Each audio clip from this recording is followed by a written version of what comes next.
Welcome to another cinematic journey from our Mermaid Stories Fantasy Short Films collection. In tonight's tale, The Dusty Scroll, Act 3, The Reckoning, The Revelation, and the Guardian of Secrets, the veil between myth and truth is torn apart. The story returns to the quiet bookshop where it all began. But this time, young Alex discovers that his beloved storyteller, Mr. Abernathy, carries a secret far greater than any legend.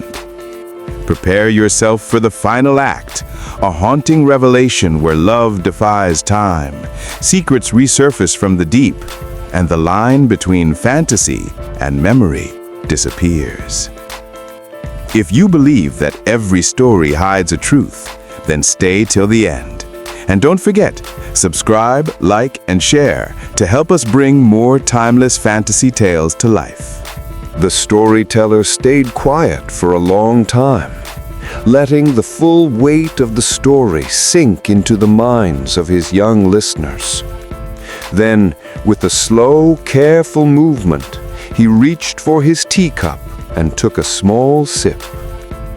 And so, he finally said, his voice softer now, gentler, "The story ends. A tale of old powers, human foolishness, impossible love, and the deep, often sad clash of worlds.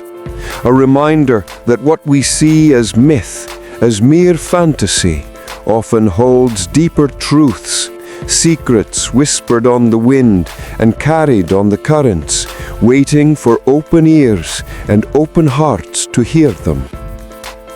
He looked at each child in turn, his eyes conveying a message beyond words. "The world, my young navigators, is far larger, far stranger, and far more mysterious than maps and textbooks show. There are wonders and terrors hiding just beyond our sight, waiting for those brave enough to ask questions, to believe, to simply listen." A few of the younger children fidgeted, their eyes still wide, perhaps a little scared, but clearly fascinated.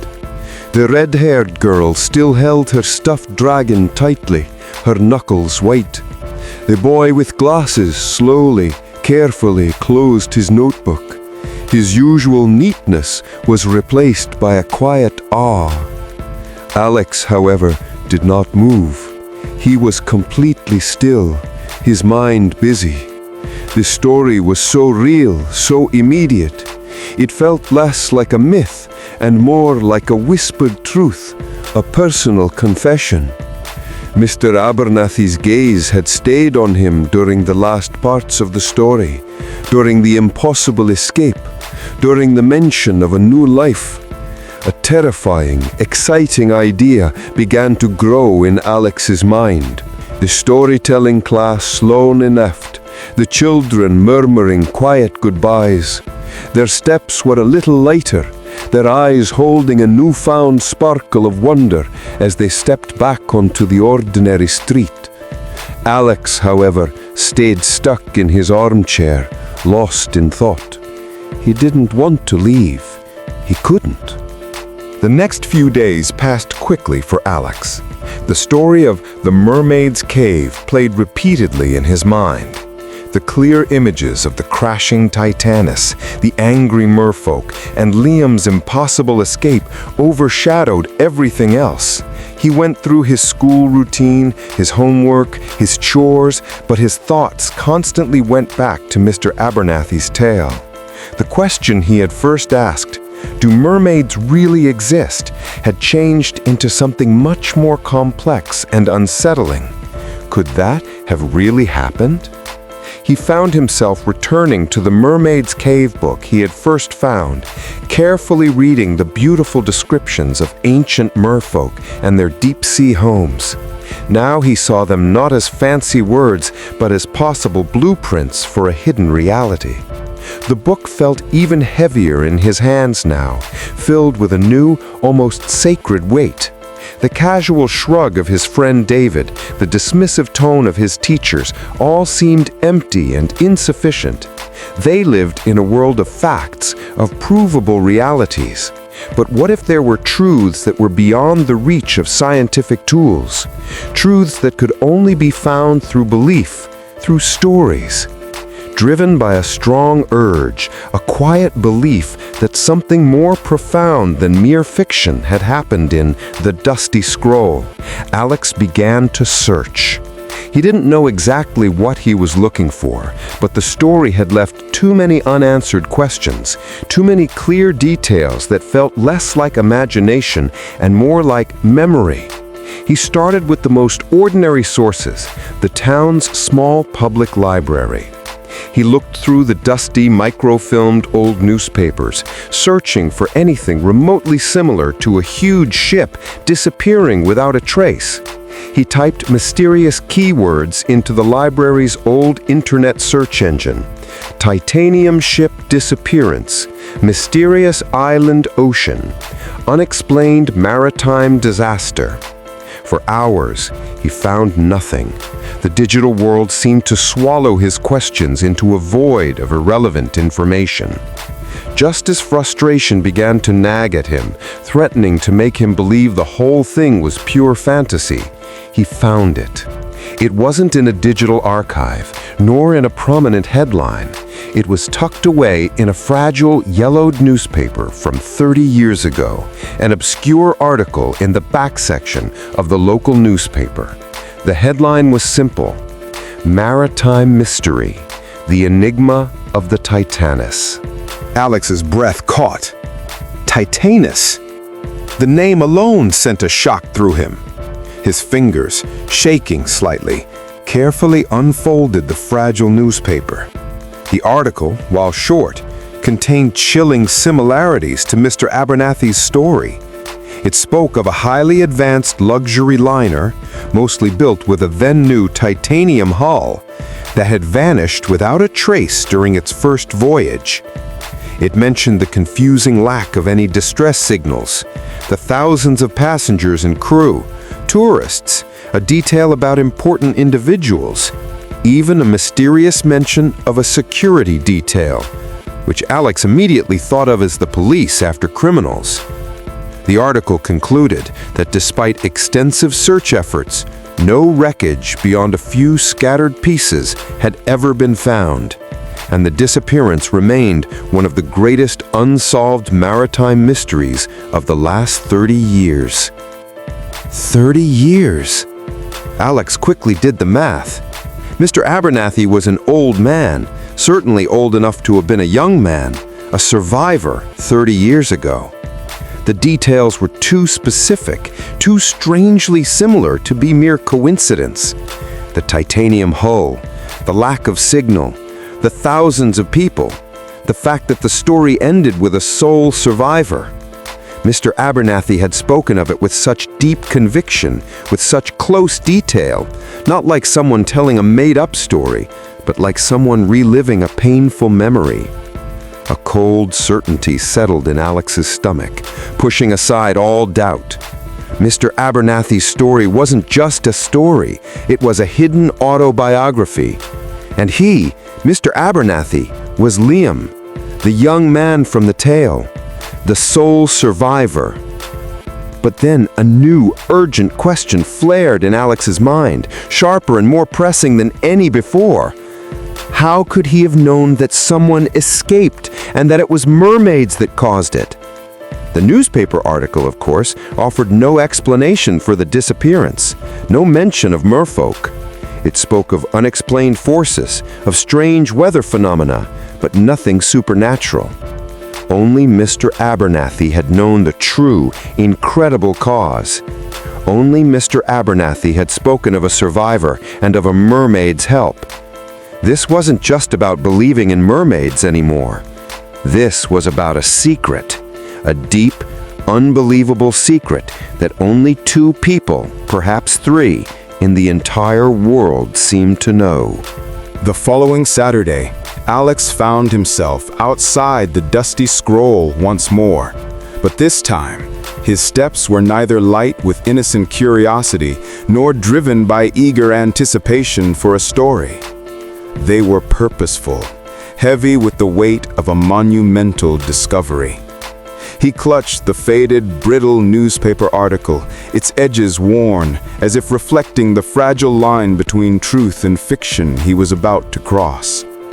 The chime above the door sounded less like an invitation and more like a warning, a delicate tremor announcing the arrival of a secret keeper. Mr. Abernathy sat behind the counter as usual, polishing an ancient brass telescope, its lenses shining faintly. He didn't look up immediately, but a subtle change in his posture, a slight tightening of his shoulders, suggested he sensed the change in Alex's mood. "Good afternoon, Alex," Mr. Abernathy rumbled, his voice as warm as always, but perhaps with a faint underlying current of anticipation, as if he had been expecting this moment. Alex approached the counter, the newspaper clutched in his hand, feeling a strange mixture of nervousness and strong determination. He laid the article flat on the worn wood, smoothing it out with trembling fingers. The headline, "Maritime Mystery, The Enigma of the Titanis," stood out sharply against the yellowed paper. "Mr. Abernathy," Alex began, his voice surprisingly steady, though his heart pounded against his ribs. He pointed to the article. I found this. The Titanis." Mr. Abernathy slowly set down the telescope.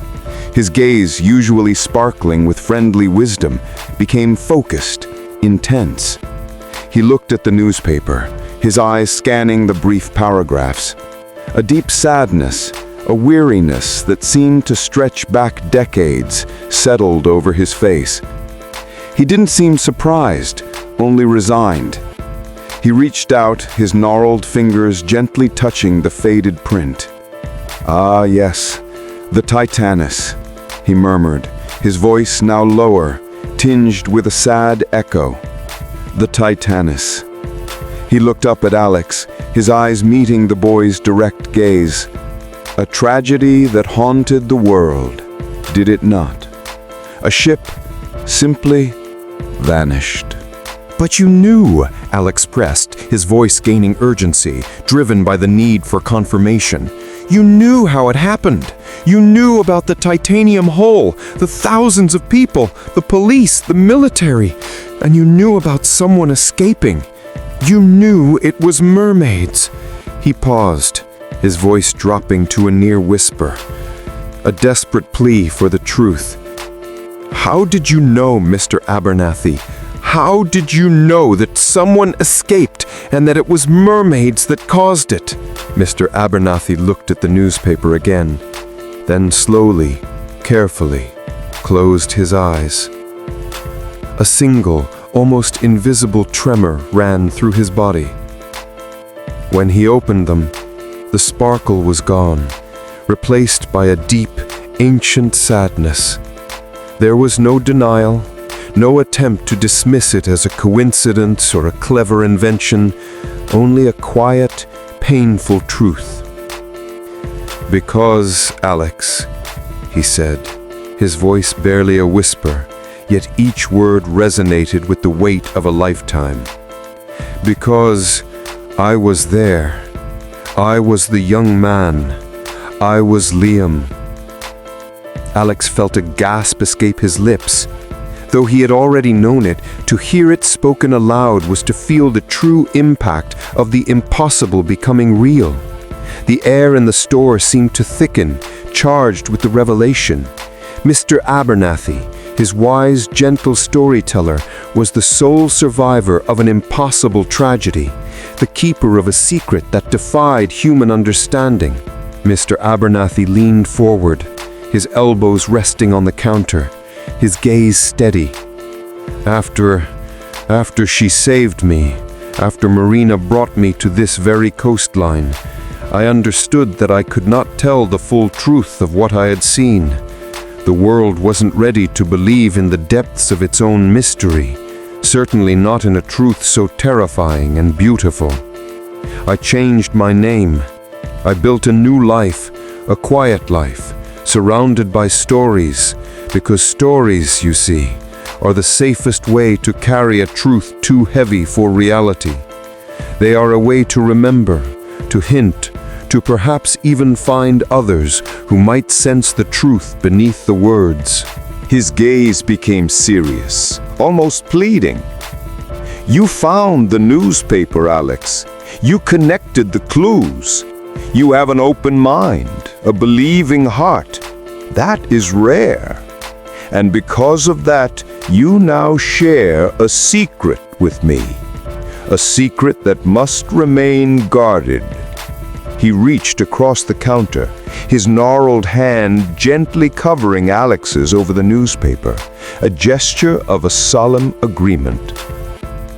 You must never, ever speak of the mermaids or of the true cause of the Titanis' fate to anyone else, Mr. Abernathy said, his voice low, firm, filled with a quiet urgency.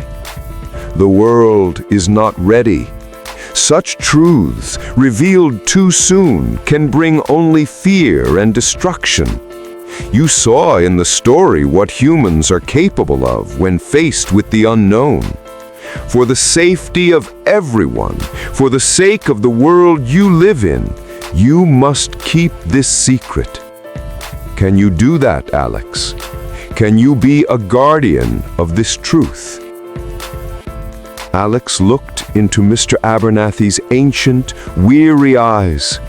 He saw not just a request, but a burden, a trust, a deep responsibility.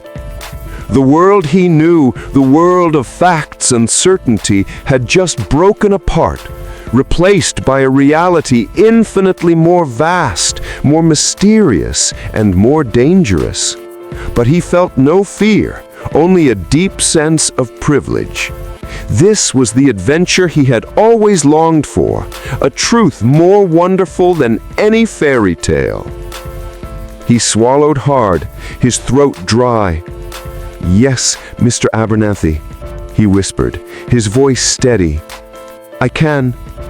I promise. I'll keep the secret." A faint, almost invisible sigh of relief escaped Mr. Abernathy. He squeezed Alex's hand gently, a silent acknowledgement of their new, shared bond. "Good," he said, his voice regaining a touch of its familiar warmth, though still tinged with the seriousness of their understanding. "Now go on, young man. Go live your life, but remember that the world holds more than meets the eye, and keep that believing heart of yours safe." Alex removed his hand, carefully lifting the newspaper article. He folded it neatly, almost respectfully, and put it into his pocket. His mind spun with the enormity of what he had just learned, of the secret he now carried. The entire store, the dusty scroll, seemed to hum with a new, deep energy, a silent testament to the ancient truths it held. Mr. Abernathy was not just a storyteller, he was a living library, a bridge between the known and the mystical, a man who had walked through the impossible and returned to tell the tale, though in whispers. He turned and walked towards the door, his steps lighter than they should have been, given the weight of his secret. The bell above the door chimed its familiar, gentle melody as he pushed it open, stepping out into the busy street. The sounds of the town, the cars, the distant chatter seemed muffled, far away. He looked up at the sky, then towards the faint shimmering line of the distant ocean, and saw it with new eyes. Not just a vast expanse of water, but a realm of untold power, of hidden cities and ancient, beautiful, terrible beings. His world was forever changed, enriched by a truth that few would ever see. He was no longer just a boy who loved stories. He was a guardian of one of the greatest stories of all. As the bell chimed its final goodbye, the sound slowly fading into the background noise of the street, Mr. Abernathy remained at the counter, his gaze fixed on the now empty doorway. A deep silence settled over the dusty scroll, a silence that seemed to hold both immense loneliness and a deep, patient anticipation. He reached for the Mermaid's Cave book, which still lay on the counter from Alex's earlier visit, and gently traced the shimmering scales on its cover, a faint, sad smile playing on his lips. Moments passed. The last echoes of the outside world died away. And then, from the deepest shadows of the store, from the very corner where the storytelling chairs had been arranged, a subtle shift in the air occurred. It was not the chime of a bell, nor the creak of floorboards. It was a faint, almost invisible sound of water, a soft, ethereal shimmer that seemed to drift through the ancient dust particles. A faint glow, like moonlight filtered through deep water, began to form in the shadows. And then, slowly, gracefully, a figure emerged. Her skin glowed with a pearly shine. Her long flowing hair was the color of deep-sea kelp, decorated with a few lingering glowing blooms. Her magnificent, powerful tail, shimmering with iridescent scales, rippled gently. As she moved, it defied the normal rules of gravity, shifting with an almost invisible shimmer, gradually changing into graceful human legs that allowed her to step onto the store's worn floor with the same effortless fluidity she commanded in water. It was Marina.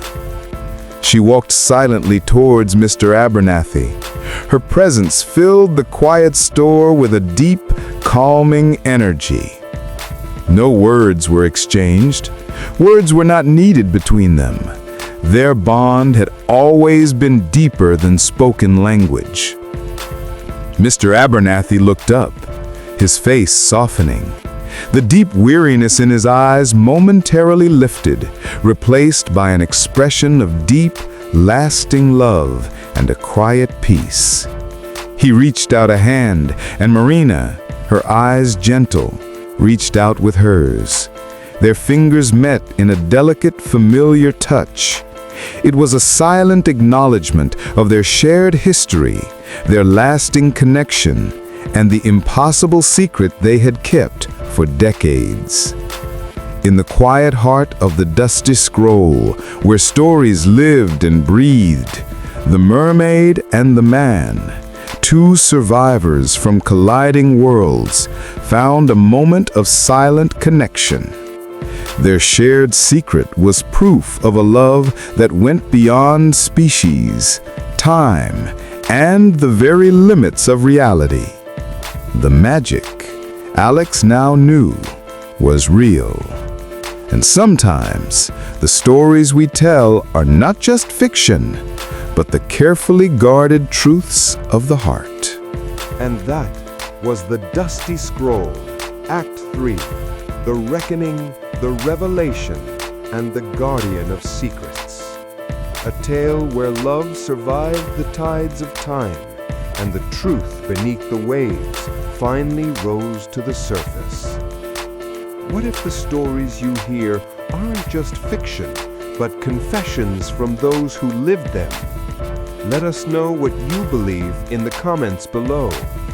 If this story touched your heart, like, share, and subscribe for more enchanting short films from our Mermaid Stories Fantasy Short Films playlist. Until the next tale drifts ashore, keep your heart open and your ears tuned to the whispers of the sea.